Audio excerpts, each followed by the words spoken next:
What if I told you that feed, play, sleep has no scientific backing and actually does more harm than good? So we all know the idea of feed, play, sleep. You feed your baby when they wake up, you play with them, and then you lay them down. And the idea is that you reduce any kind of association between breastfeeding and sleep and kind of get rid of those bad habits so that they learn to self-settle. But here's the thing.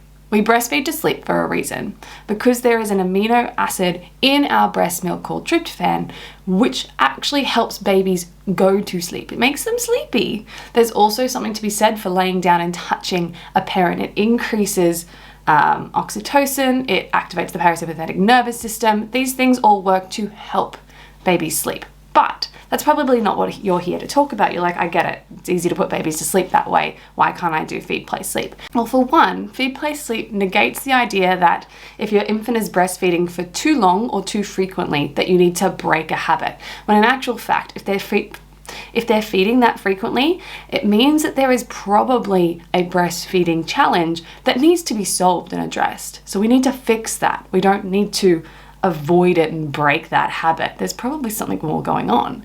We also know from the science that it doesn't actually help babies sleep more. They actually end up crying more than babies who are not put in a feed, play, sleep cycle.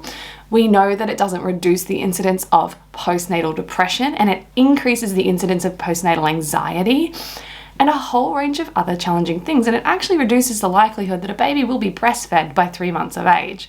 What we're doing by telling parents to stick to a routine is that we are undermining their ability to read their infant's cues. We're telling them they're not the experts on their babies, that somebody else that's never been near their baby is, and that they shouldn't trust their instincts or the cues their own infants are giving them, and that they should listen to the experts on what to do.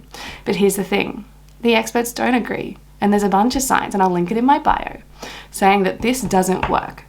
It doesn't do anything to help infants, it doesn't help them sleep, and it can sometimes cause more harm than good.